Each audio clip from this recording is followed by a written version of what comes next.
Hello everyone, আজকের ভিডিওটা একদম অন্যরকম। রান্না তো থাকবেই, আজকে থাকবে রবিবারের স্পেশাল যে বাড়িতে আমার রান্নাগুলো হচ্ছে।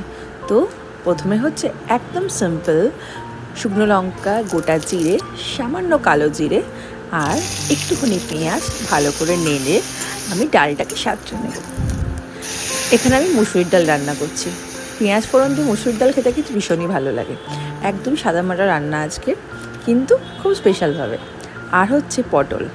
এই সদ্য গরমে কিন্তু পটল চিংড়ি খেতে ভীষণ ভালো লাগে, তাই সাদা তেল গরম করে পটলগুলো ডুমো ডুমো করে কেটে নুন হলুদ দিয়ে ভেজে দেবো। বেশ খুব সুন্দর করে ভেজে নেবো।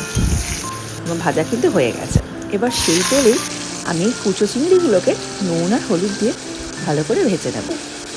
পটল চিংড়িতে একটু চিংড়ির পরিমাণটা যদি বেশি থাকে তাহলে কিন্তু খেতে ভীষণই ভালো লাগে। আমার চিংড়ি মাছ কিন্তু ভাজা হয়ে গেছে।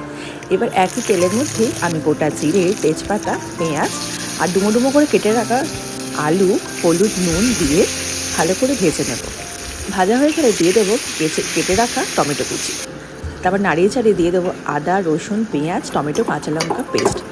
তার মধ্যে দিয়ে দেবো নুন, হলুদ, লঙ্কার গুঁড়ো আর সামান্য জল দিয়ে খুব ভালো করে কষিয়ে নেব। বা যখন তেল ছেড়ে ছেড়ে আসবে সেই সময় একটা পেস্ট আমি আগে থেকে বানিয়ে রেখেছি, কাজু, চারমগজ আর পোস্তর। সেই পেস্টটাও আমি দিয়ে দেবো। তারপরে দিয়ে দেবো একে একে ভাজা চিংড়ি আর পটলগুলো দিয়ে খুব ভালো করে কষিয়ে নেব। কষাতে কষাতেই কিন্তু আমার তেল ছেড়ে আসলে দিয়ে দেবো সামান্য চিনি। তারপরে আবারও নাড়াচাড়া করে আমি ওপর থেকে সামান্য গরম মশলা দিয়েই নামিয়ে নিলেই কিন্তু তৈরি হয়ে যাবে পটল চিংড়ি।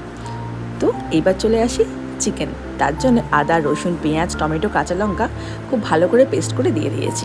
দিয়ে দিলাম হলুদ গুঁড়ো, লঙ্কার গুঁড়ো, ধনের গুঁড়ো আর বেশ খানিকটা সাদা তেল দিয়ে খুব ভালো করে মেখে নেব। এই চিকেনটা যদি ম্যারিনেট করে প্রায় ঘন্টা তিনেক রাখা যায় তাহলে কিন্তু স্বাদ ভীষণ ভালো হয়ে যায়। এবার মাংসের জন্য বড় বড় করে টুকরো করে আলু কেটে নিয়েছিলাম। সাদা তেলের মধ্যে আলুটাকে ছেড়ে দিয়ে নুন আর সামান্য হলুদ গুঁড়ো দিয়ে বেশ ভাজা ভাজা করে দেবো, ঠিক এই রকমভাবে। এবার একই তেলেই গোটা জিরে আর তেজপাতা ফোড়ন দিয়ে একটু সামান্য চিনি দিয়ে ম্যারিনেট করা চিকেনটাকে দিয়ে দেবো।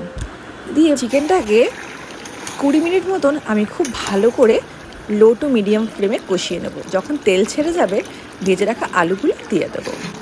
এইবার আমি ফুটন্ত গরম জল এই মাংসের মধ্যে দিয়ে 5 থেকে 7 মিনিট ফুটিয়ে নিয়ে সামান্য গরম মশলা দিলেই কিন্তু আমার মাংস একদম তৈরি।